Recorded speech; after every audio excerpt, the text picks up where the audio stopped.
Hi friends, welcome back to my channel. ఈ రోజు మీకు ఈ సీరియల్లో ఏం జరిగిందో తెలుసుకోవాలి అనుకుంటున్నారా? అయితే వెంటనే మనం సీరియల్లోకి వెళ్ళిపోదాం. ఇక మహాలక్ష్మి అయితే చక్రి తన భర్త అన్న మాటని పదే పదే గుర్తు చేసుకుంటూ ఇక చక్రి అయితే తెగ సంబరపడిపోతూ ఉంటాడు. ఉన్నట్టుండి చక్రికి అయితే లాయర్ నుంచి ఫోన్ వస్తుంది. ఒక్కసారిగా లాయర్ ఫోన్ చూసి చక్రి కంగారు పడుతూ కాల్ లిఫ్ట్ చేస్తాడు. ఇక లాయర్ అయితే రేపు మీకు కోర్టులో వాయిదా ఉంది, రేపు నువ్వు నీ భార్య కలిసి కోర్టుకి రావాలి. అలాగే అక్కడ జడ్జి గారు మీ ఇద్దరు ఎందుకు విడిపోతున్నారో దానికి కారణం చెప్పాలి అంటూ ఇక లాయర్ చెప్పిన మాటలకి ఒక్కసారిగా ఇంకా చక్రి అయితే బాధపడుతూ ఉంటాడు. ఎంతసేపు ఎంతగానో సంతోషించాను, నా ఆనందం కాసేపు కూడా లేకుండా ఈ లాయర్ గాడు ఇప్పుడే ఫోన్ చేయాలా అంటూ ఇక చక్రి అయితే తన మనసులో బాధపడుతూ తన మొహంలో ఉన్న సంతోషం పోయి బాధ అయితే తన్నుకొస్తుంటుంది. ఇక మాధవ అయితే చక్రి దగ్గరకు వచ్చి, చక్రి ఏమైందిరా, ఇప్పటి వరకు చాలా సంతోషంగా కనిపించావు, కానీ ఉన్న పలంగా ఇంత బాధగా కనిపిస్తున్నావేంటి అని చెప్పడంతో ఇక చక్రి అయితే అన్నా లాయర్ ఫోన్ చేశాడన్నా, రేపు మాకు కోర్టులో వాయిదా ఉందంట, దానికి రమ్మని చెప్తున్నాడు, తనని తీసుకుని కోర్టుకి వెళ్ళాలి, కోర్టుకి వెళ్తే విడాకులు ఇచ్చేస్తారా అన్నయ్య అంటూ ఇక చక్రి అయితే చాలా అమాయకంగా మాధవని అడుగుతూ బాధపడుతుంటాడు. ఒక్కసారిగా మాధవ కూడా చక్రి మాటలకి ఇంకా బాధపడుతూ, రే ఏంట్రా ఇదంతా, తనిందాకి నిన్ను భర్త అని అందరి ముందు చెప్తే చాలా సంతోషించాం, కానీ ఇప్పుడు విడాకుల కోసం కోర్టుకి వెళ్తాము అంటే బాధనిపిస్తుందిరా అని చెప్పడంతో ఆ మాటలకి ఇక చక్రి అయితే, అన్నయ్య ఏం చేస్తాం, కానీ తన మనసులో నాకు కొంచెమన్నా స్థానం ఉందని ఈరోజే అర్థమైంది, ఎలా అయినా సరే తనని నాతో పాటు బయటికి తీసుకెళ్తాను, అక్కడ నా మనసులో ఉన్న ప్రేమని తనకి చెప్తాను, ఖచ్చితంగా తన నా ప్రేమని అర్థం చేసుకుంటుంది, ఇక ఇక ఈ విడాకుల గురించి మర్చిపోతుంది అంటూ ఇక చక్రి అయితే మాధవతో చెప్పడంతో మాధవ కూడా చక్రి మాటల్ని సంతోషిస్తూ, రేయ్ చూడు, తనని బయటికి తీసుకెళ్తాను అంటున్నావు, అక్కడ తనని ఇబ్బంది పెట్టకు అని అంటుంటే ఇక ఇంతలో కేశవ, నువ్వు తనని బయటికి తీసుకెళ్తావు సరే, తను నీతో రావాలి కదా అని చెప్పడంతో ఇక ఆ మాటలకి చక్రి అయితే వస్తుంది, ఖచ్చితంగా వస్తుంది, తనని ఎలా చెప్పి తీసుకెళ్లాలో నాకు బాగా తెలుసు అంటూ ఇక అక్కడి నుంచి చక్రి అయితే మహాలక్ష్మి ఆఫీస్ దగ్గరికి బయలుదేరతాడు. ఇక మాధవ అయితే కేశవతో, రే కేశవ, వీడు మహాలక్ష్మి కలిసుంటే చూడాలని ఉంది, మహాలక్ష్మి ఈ ఇంట్లో శాశ్వతంగా ఇంటి కోడలుగా ఉండిపోతే చాలా బాగుండు కదా అంటూ ఇక మాధవ మాట్లాడుతూ ఉంటే కేశవ కూడా, అవునన్నా అవును, వాడు ఎక్కడ మహాలక్ష్మి తన నుంచి దూరం అయిపోతుందా అని చాలా బాధపడుతున్నాడు అని అంటుంటే ఇక ఇంతలో మాధవ, రేయ్ నువ్వు కాస్త ఆ అమ్మాయి వాళ్ళతో జాగ్రత్తగా ఉండు, వాళ్ళని చూస్తుంటే ప్రతి చిన్న విషయానికి గొడవ పడేలా కనిపిస్తున్నారు, అమ్మాయి వాళ్ళ అన్నయ్య మళ్ళీ షాప్ దగ్గరకు వచ్చి ఏదన్నా గొడవ చేస్తాడేమో అని అంటుంటే, అంత సీన్ లేదులే అన్నయ్య, వాళ్ళంతా పిల్ల బ్యాచ్ అంటూ ఇక అక్కడి నుంచి కేశవ అయితే షాప్ కి వెళ్లిపోతాడు. అప్పటికే తన కోసం ఎదురు చూస్తున్న శైలు కేశవని చూసి, రే ముంగిసా, ఎంతసేపురా నీకోసం ఎదురు చూడాలి, అసలు నీకు బుద్ధుందా, నీకోసం ఒక అమ్మాయి ఎదురు చూస్తూ ఉంటుంది, తన కోసం వెళ్ళాలి అని కాస్తైనా కామన్ సెన్స్ లేదా అంటూ ఇక శైలు అయితే కేశవని తిడుతూ ఉంటే ఒక్కసారిగా కేశవ, ఏ బుస్సు ఏంటే, ఉదయాన్నే మీ నాన్న మీ అమ్మ వచ్చి నాన్న రచ్చ చేశారు, నువ్వేమో షాప్ దగ్గరకు వచ్చి గొడవ చేస్తున్నావా అని చెప్పడంతో, రేయ్ వాళ్ళు మాట్లాడింది వేరు, నేను మాట్లాడింది వేరు, వాళ్ళ మాటల్లో వాళ్ళ కూతురు మీద ప్రేముంది, నా మాటల్లో నీ మీద నాకు ప్రేముంది అంటూ ఇక శైలు అయితే కేశవతో మాట్లాడుతూ ఉంటే, కేశవ చూడు, నువ్విలా షాప్ దగ్గరికి వస్తుంటే మీ అన్న మీ అమ్మ అందరూ మా ఇంటి మీదకి గొడవకొస్తున్నారు, అందుకే ఇవేమీ వద్దు అన్నాను, కానీ నువ్వు నా మాట వినకుండా నా చుట్టూ తిరిగి నేను నిన్ను ప్రేమించేలా చేశావు. ఇప్పుడు చూడు ఏం జరుగుతుందో చూడు అని అంటుంటే, అంటే నీకు నా మీద ప్రేమ లేదా? నేను ప్రేమించమంటేనే ప్రేమించావా అని అంటుంటే, ఒసే బొస్సు, ఇప్పుడు నువ్వు వలిగితే నిన్ను బ్రతిమలాడే ఓపిక నాకు లేదు. నోరు మూసుకుని కాలేజ్కి వెళ్తావేమో వెళ్ళు అని అంటుంటే, లేదు నేనే కాలేజ్కి వెళ్ళను. ఇప్పుడు నీతో బయటికి వెళ్ళాలని వచ్చాను. నువ్విలా మొండికేసావంటే నిజంగానే నేను ఇంటికి వెళ్ళిపోతాను అని చెప్పి ఇక శైలు అయితే కేశవని బెదిరించడంతో, కేశవ సరేలే వెళ్దామంటూ ఇక తనని తీసుకుని అక్కడి నుంచి బయటకైతే వెళ్తాడు. ఇంకా ఇది ఇలా ఉండగా మహాలక్ష్మి కోసం చక్రి అయితే తన ఆఫీస్ దగ్గరికి వెళ్తాడు. కానీ అప్పటికే ఇంకా విక్కీ మహాలక్ష్మి అలాగే దివ్యాని తీసుకుని ఎక్కడికో బయటికి వెళ్తానికి కార్ తీస్తూ, ఇక లక్కీ నువ్వు కారెక్కు, మనం ఇప్పుడు సైడ్ దగ్గరికి వెళ్ళాలి అని చెప్పడంతో ఇక మహాలక్ష్మి అయితే వెనుక కూర్చోబోతుంటే, అదేంటి లక్కీ నువ్వు ఇక్కడ కూర్చో, ఇది నీ ప్లేస్, దివ్య నువ్వు వెనక్కి కూర్చో అని చెబుతూ ఉంటే ఇదంతా చూసిన చక్రికి విపరీతమైన కోపం వస్తుంది. చాలా కోపంగా ఎవండి అంటూ మహాలక్ష్మి దగ్గరికి వెళ్తాడు. ఒక్కసారిగా మహాలక్ష్మి చక్రిని చూసి, మీరేంటిక్కడ, ఇక్కడికి ఎందుకు వచ్చారు? ఇంతకు ముందే చెప్పాను కదా మిమ్మల్ని ఇక్కడికి రావద్దని అంటూ ఇక మహా అయితే చక్రితో మాట్లాడుతూ ఉంటే, ఇంతలో విక్కీ, లక్కీ ఏమైంది? తను నీకోసమే వచ్చినట్టున్నాడు, అయినా నీ ఆఫీస్ టైం ఇంకా కంప్లీట్ అవ్వలేదు కదా అంటూ ఇక విక్కీ మాట్లాడుతూ ఉంటే, ఆ మాటలకి చక్రి, ఎవండి మీతో కాస్త నేను మాట్లాడాలి, దయచేసి నాతో బయటికి రాగలరా అని అంటుంటే, ఇప్పుడు కాదు ఆఫీస్ టైం అయిపోయాక అప్పుడు వస్తాను అని అంటుంటే, లేదు ఇప్పుడే రావాలి, చాలా ఇంపార్టెంట్, అర్జెంట్ అంటూ ఇక చక్రి అయితే మహాని అక్కడి నుంచి తను ఎలా అయినా తీసుకెళ్తానికి తనని ఒప్పిస్తుంటాడు.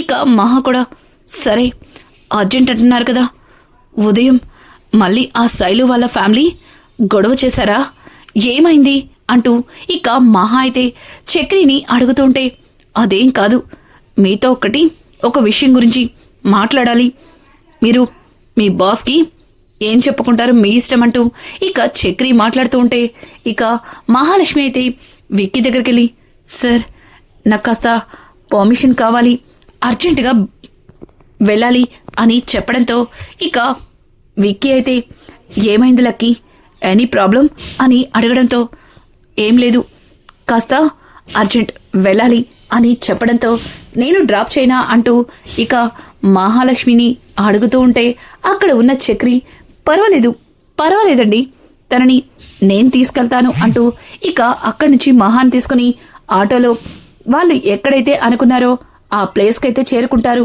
ఒక్కసారిగా మహాలక్ష్మి ఆ ప్లేస్ చూసి షాక్ అవుతుంది. ఇదేంటి అర్జెంటుగా మాట్లాడాలి అని చెప్పి ఇలా పార్క్కి తీసుకొచ్చావు అని అంటే, ఎవండి ఇది పార్కే గాని ఇది చాలా బాగుంటుంది, మనసు రిలాక్స్ అవ్వాలంటే ఎవరన్నా ఇక్కడికి రావాల్సిందే అంటూ ఇక చక్రి అయితే మహాని లోపలికి రమ్మంటాడు. ఇక మహా, అసలు ఇక్కడికెందుకు, ఏదో ఇంపార్టెంట్ విషయం అన్నారు కదా, మరి దాని గురించి మాట్లాడకుండా ఇక్కడికి ఎందుకు తీసుకొచ్చారు అని అంటుంటే, ఆ ఇంపార్టెంట్ మ్యాటర్ మాట్లాడడానికే పిలిచాను, రండి, ఇలా బయట నుంచుని గొడవ చేయకండి, అందరూ మనల్నే చూస్తున్నారు అంటూ ఇక చక్రి అయితే మహాతో అంటూ ఉంటే మహా అటు ఇటు చూసి కాస్త ఇక ఇబ్బంది పడుతూ చక్రితో లోపలికైతే వెళ్తుంది. ఇది ఇలా ఉండగా ఇక్కడ చూస్తే ఇక మాధవ అయితే పని మొత్తం పూర్తయిన తర్వాత ఇంటికి బయలుదేరుతూ ఉండగా తన దగ్గరికి మనీష అయితే వస్తుంది. ఒక్కసారిగా మనీషని చూసిన మాధవ, మీరేంటిక్కడ, అయినా ఈరోజు బంసీ రాలేదు కదా అని అడగడంతో ఇక మనీష అయితే మాధవతో, అన్నయ్య ఈరోజు రాలేదు, పని మీద పక్కూరు వెళ్ళాడు, ఇంట్లో ఒక్కదాన్నే ఉండాలంటే బోర్ కొడుతుంది, మీరు ఏమనుకోకపోతే నన్ను ఈ సిటీ మొత్తం తిప్పి చూపిస్తారా అంటూ మనీష అయితే తనకి వచ్చిరాని తెలుగుతో ఇక మాధవతో మాట్లాడుతుంది.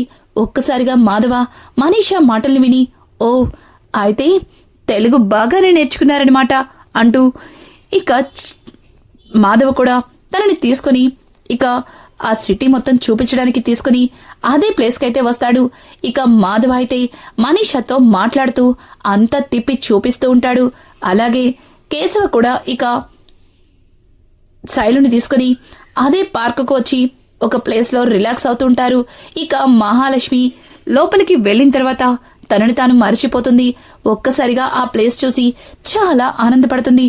నిజంగా ఇది సూపర్గా ఉంది కదా, ఆ చెరువు చాలా బాగుంది అంటూ ఇక తన మొబైల్తో వీడియోలు తీస్తూ ఉంటుంది. అది చూసిన చక్రి అయితే ఈవిడ మూడు చాలా బాగున్నట్టుంది, ఇప్పుడే నా మనసులో ఉన్న తన మీద ప్రేమని బయట పెడతాను, ఖచ్చితంగా యాక్సెప్ట్ చేస్తుంది అంటూ ఇక చక్రి తన మనసులో అనుకుంటూ, ఏమండి నిజంగానే ఈ ప్లేస్ మీకు అంత బాగా నచ్చిందా అని అంటుంటే, చాలా చాలా బాగా నచ్చింది, అందుకే కదా మొత్తం వీడియో తీస్తున్నాను అంటూ ఇంకా చక్రి అయితే తన మొబైల్తో ఇక మహా అయితే తన మొబైల్తో అదంతా వీడియో తీస్తూ చక్రికి చూపిస్తూ ఉంటుంది. ఇక చక్రి మహాలక్ష్మితో, ఏమండి మీతో ఒక విషయం గురించి మాట్లాడాలి అన్నాను కదా, అది అది అని అంటుంటే ఇక మహాలక్ష్మి చెప్పండి అంటూ ఇంకా చక్రిని అడుగుతుంది.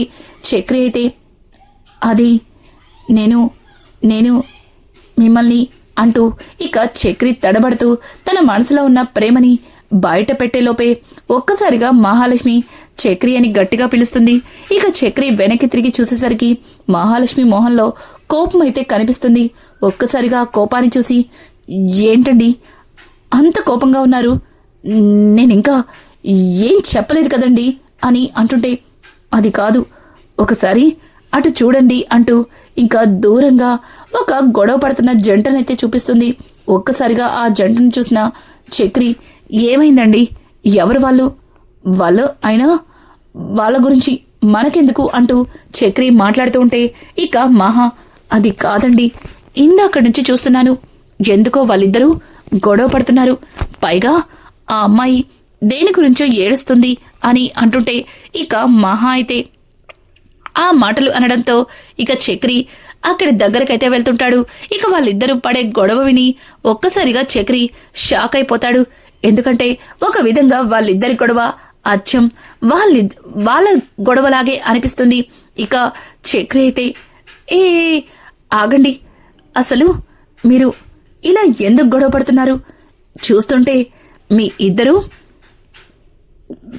లవర్స్లా ఉన్నారు అని అంటుంటే పక్కన ఉన్న మహాలక్ష్మి, తన మెడలో తాళి కనిపించట్లేదా, వాళ్ళిద్దరూ భార్యాభర్తలు అని చెప్పడంతో ఇక అక్కడే ఉన్న ఆ అబ్బాయి అయితే, చూడండి సార్, నేను తనని పెళ్లి చేసుకున్నాను, కానీ ఇదేమీ నిజమైన పెళ్లి కాదు, ఈ పెళ్లి జస్ట్ మా ఇంట్లో నాకు చూస్తున్న పెళ్లి తప్పించుకోవడం కోసమే తనని పెళ్లి చేసుకున్నాను, తనేమో ఇప్పుడు నన్ను ప్రేమిస్తున్నాను, ప్రేమ దోమ అంటూ ఏదేదో మాట్లాడుతుంది అని చెప్పడంతో ఒక్కసారిగా చక్రి అయితే ఆ మాటలకి షాక్ అయిపోతాడు. ఇదేంటి, అచ్చం నా స్టోరీలాగే అనిపిస్తుంది, కాకపోతే ఇక్కడ రివర్స్ లో జరుగుతుంది అంటూ ఇక చక్రి అయితే, ఏమిటి బ్రో అలా మాట్లాడుతున్నావు, తనని పెళ్లి చేసుకున్నప్పుడు తన నీకు భార్య అవుతుంది కదా, మరి తను నిన్ను ఎందుకు ప్రేమించకూడదు అని అడగడంతో ఇక అతనైతే, చూడు బ్రో, తనకి నేను పెళ్లి చేసుకునేటప్పుడే క్లియర్గా చెప్పాను, ఇది కేవలం మా ఇంట్లో నాకు చూస్తున్న పెళ్లి సంబంధాల్ని తప్పించుకోవడం కోసమే నేను నిన్ను పెళ్లి చేసుకుంటున్నానని, కానీ తనేమో నన్ను ప్రేమిస్తున్నానని, అలాగే నాతో కలిసి జీవితాన్ని పంచుకోవాలంటూ ఏదేదో మాట్లాడుతుంది, అయినా నేను తననెప్పుడు ఆ దృష్టితో చూడలేదు, జస్ట్ మా ఇద్దరిది ఫ్రెండ్షిప్ మాత్రమే అని చెప్పడంతో ఇక ఆ అమ్మాయి కూడా, అన్నయ్య నిజంగా నేను కూడా తను చెప్పినట్టుగానే నిజంగా పెళ్లి చేసుకోలేదు, జస్ట్ మా ఇంట్లో పెళ్లి తప్పించుకోవడం కోసమే తనతో పెళ్లి జరిగినట్టుగా వాళ్ళని నమ్మించడం కోసం పెళ్లి చేసుకున్నా, కానీ పెళ్ళైన తర్వాత నాకు తన మీద ప్రేమ కలిగింది, అలాగే తనతో కలిసి జీవితాంతం బ్రతకాలనుంది, తను నా మీద చూపించే కేర్ చూసి తను లేకుండా ఉండలేననిపిస్తుంది అంటూ ఇక ఆ అమ్మాయి అయితే అతని గురించి చెబుతూ ఏడుస్తూ ఉంటుంది. ఒక్కసారిగా ఆ మాటలు విని ఇక అక్కడే ఉన్న మహాలక్ష్మి చక్రి వైపు చూస్తుంది. ఇక చక్రి ఇదేదో నాకు వర్కౌట్ అయ్యేలా ఉంది. వీళ్ళిద్దరిని సెట్ చేస్తే తర్వాత ఈవిడి కూడా నా ప్రేమని అర్థం చేసుకుంటుంది అంటూ ఇక చక్రి తన మనసులో అనుకుని, చూడు, నీ విషయంలో తానెప్పుడైనా పొరపాటు చేసిందా, నిన్ను బాధ పెట్టేలా ప్రవర్తించిందా అని అంటుంటే, అయ్యో అదేం లేదు బ్రో, తను చాలా మంచిది, అలాగే నన్ను చాలా కేరింగ్గా చూసుకుంది. ఈ 3 months నేను వాళ్ళతో పాటు వాళ్ళ ఇంట్లోనే ఉన్నాను. నన్ను ఒక పసి బిడ్డలా చూసుకుంది అంటూ అతను మాట్లాడుతూ ఉంటే ఆ మాటలకి చక్రి, చూడు, అంతలా చూసుకునే ఒక అమ్మాయి నీకు భార్యగా నీతో జీవితాన్ని పంచుకోవాలని ఆశపడుతున్నప్పుడు ఎందుకు తనని వదులుకోవాలనుకుంటున్నావు? చూడు బ్రో, నీకు ఇంతకంటే మంచి భార్య ఎక్కడ దొరకదు, ఒకసారి ఆలోచించు అంటూ ఇక చక్రి అయితే తనకి నచ్చ చెప్తాడు. ఇక తనైతే చక్రి చెప్పిన మాటలకి మౌనంగా ఉంటాడు. ఇక అలాగే చక్రి, ఏమండి, ఏంటండి, ఏం మాట్లాడరేంటి అని అడగడంతో ఇక మహాలక్ష్మి, ఏం మాట్లాడను, వాళ్ళిద్దరూ నిజమైన పెళ్లి చేసుకోలేదంటున్నారు కదా, తనకి ఇష్టమైతే సరిపోతుందా? అతనికి కూడా ఇష్టం ఉండాలి కదా, ఇద్దరూ ఒకరినొకరు ప్రేమించుకుంటేనే కదా వీళ్ళ లైఫ్ హ్యాపీగా ఉండేది.